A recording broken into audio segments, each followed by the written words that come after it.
It's time for the Coach's Corner, brought to you by Michigan Trailers in Traverse City. Sales, service, parts, and more, Michigan Trailers has your hauling solution. Rich Calkins and head coach of Traverse City West, James Wagner, joining us once again. And coach, reflecting back on the last Friday night's game against undefeated Mount Pleasant, the good start to the game, we jumped out to a 2-0 lead with that safety, but then offensively, we just struggled then the rest of the first half to get anything going. Yeah, and give credit to Mount Pleasant. I mean, they're a solid team. Coach Mack is always he's very good in just his schemes and creating confusion for kids. And we were trying a different approach in that game. And obviously in the first half, it just didn't work out for us. Had a couple of mistakes that were costly. And the fumble on we get the ball back after the safety there, and a miscommunication, I guess, in the huddle that had happened, and caused us a possession that could have changed, the entire game. And we talk about how a game is just full of a series of events, and controlling those events the best as possible. And that mental mistake was costly, right there, because we had all momentum to our side and give it right back to them right after that. And I thought our defense, Coach Smith on our staff just did a great job of scheming as well, and we played tough defensively to keep ourselves in it.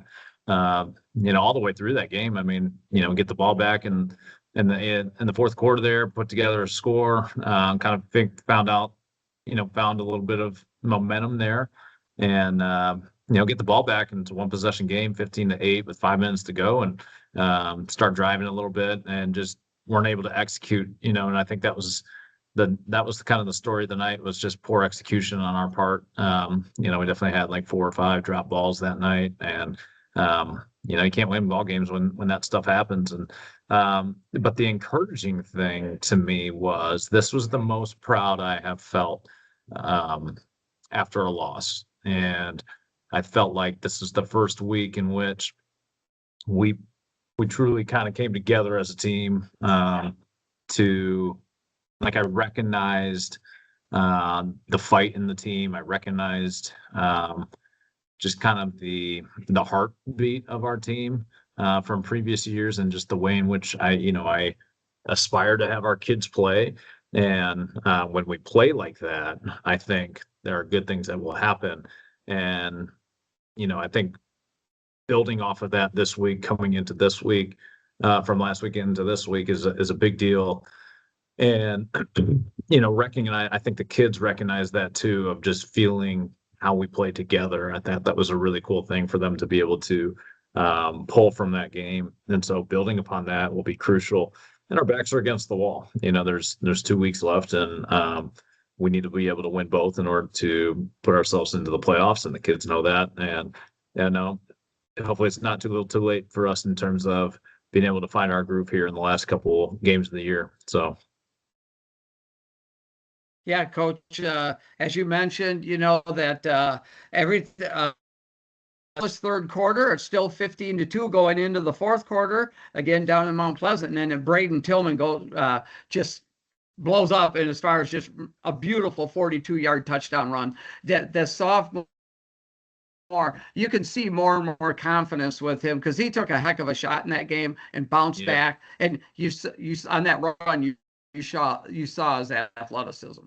Yeah, I can't remember off the top of my head if that was the same drive. We converted 4th down, and Braden took a shot, and he delivered a nice ball. Being able to stand in there and take that shot and still deliver the ball, and it's a 4th down. I mean, huge, kudos to him of just being able to stand in there and make a throw when needed. I mean, that's a big time throw and a big moment in a game that we needed it. And it just kind of shows his toughness there to not shy away from that kind of stuff. And he's a gamer, man. Like, he can make plays at any moment. And the more and more that he builds his confidence and gets more reps, he's just gonna grow. And the future's bright with him at quarterback. He's definitely a playmaker. And as these young guys come up and through, it's going to be exciting to watch this evolve. But I think they're still fighting our kids for this year. And we've got goals. We want to be able to, one, finish the season, finish the season above 500, winning these next two games, beating Western and Central are huge on our priority list. Like I said, our backs are against the wall, and they know it. And it's going to be, we're going to scrap and claw and do whatever we can to give ourselves the best chance to win. Yeah, Coach, what do you see on film against this Bay City Western team that's sitting there at exactly the same record that we are at 3-4? They're battling for their playoff lives as well. Yeah, they are. I mean, it'll be a good contest. They're big up front. Their running back is a good player. He can definitely hurt you. They've got some nice play action stuff off of their run game, which is hard for high school kids to be disciplined on. You have pulling guards and run fakes, and they're hitting you run game, and all of a sudden they pull the ball, and our guys are so used to coming up and they take a shot behind you, and it's just being able to stay disciplined and not fall asleep back there. That's going to be a big part of defensively making sure that we are able to come through tomorrow night. And I think these kids, they're hungry to prove what kind of team they are. I mean, and still, you look at our win-loss, the teams that we have lost to, right? Combined record of 26-2, and that's pretty impressive. Yeah. And we've hung with, I think, each of those teams.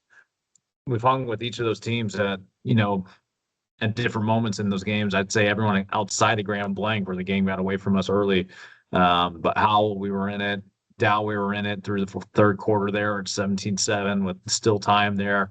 And then, Mount Pleasant were there in the fourth quarter, and it's just bringing these things to life for these kids to understand that, like, you guys can play with these teams that are sitting with those records of, 9-0s and or wherever they're at, 7-0 and 6-1, but playing 4 complete quarters. I mean, we have to be able to do that. And, again, you have this young group of kids that are learning how to do that.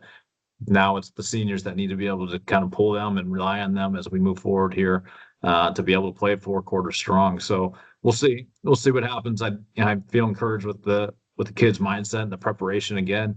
And I think that was a big thing about last week, is that the preparation I saw from the kids last week going into that Mount Pleasant game, I was very proud of.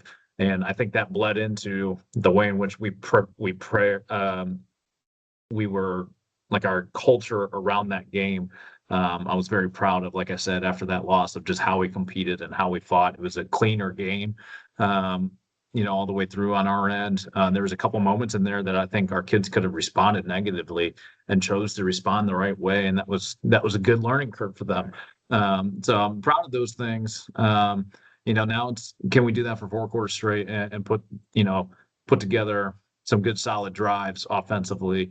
We've definitely been banged up on the offensive line, and are continuing to manage pieces in there each quarter. I don't know if you've recognized, but we've probably had a different starting line each quarter, just because we're trying to manage kids and their reps and the amount of time they're on the field to preserve them throughout an entire game, which is tough. So that'll be interesting. Yeah. To say the least. It is, yeah. That continuity on the offensive line is important for success. And when you're, like you said, you're constantly have changing parts. It takes a while to gel together, for sure. It does. Yeah, it does. I mean, we've had, we had the Liam injury. I think we have another one out this week for a concussion, and so it's a matter of, like, figuring. And so, like, the level expectation, when you're coaching these kids, there's like, if you have the same 5 on the field at all times throughout each quarter going into each week, that level of expectation continues to rise because of the consistent play that is happening over time. But when you're changing those things up and you're continually trying to teach and coach now new positions, you're kind of handicapped at those things, and you're trying to figure out, what gives us the best opportunity to win. And it's none of the kids' fault. It's just a management piece that we are trying to, navigate around.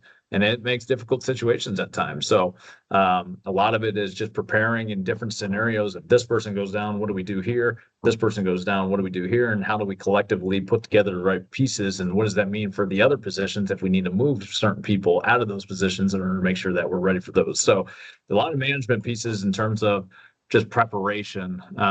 But I think the kids are starting to figure out, like, and as many positions as they are practicing, they're starting to figure them out at the right time. So there's encouragement in that regard too, of just where our kids are at and how their preparation's coming along. So yeah, intrigued to get back out onto the field tomorrow night. And I know we're playing on some grass, so that'll be a new nuance again. But it's Friday night, and what more could you ask for in terms of being able to go out and play football? So. Yeah, exactly. JJ and I are looking forward to calling the game, Coach. Really appreciate you taking the time here on the Coach's Corner, brought to you by Michigan Trailers. And as always, go Titans. Titans. Yeah. Thanks, guys. We'll see you tomorrow night. Appreciate it. Hi, folks. Jim Jeffries for Michigan Trailers in Traverse City, Northern Michigan's value leader in utility trailer sales. It's fall clearance time again. We're loaded with trailers from America's top manufacturers. Save big while we clear some space before the snow flies. With hundreds in stock, all clearly marked with sale prices, you'll find the right one at the right price to solve your hauling needs. See us today on US 31 South, across from Menards, Traverse City, or visit us online at michigantrailers.com.